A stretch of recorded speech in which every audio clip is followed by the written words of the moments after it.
যারা ছবি তুলছেন চলে আসুন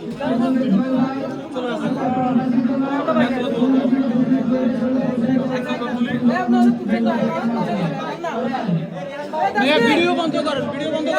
চলে আসেন আপনি দিকে চলে আসেন আপনি ছবি তুলছেন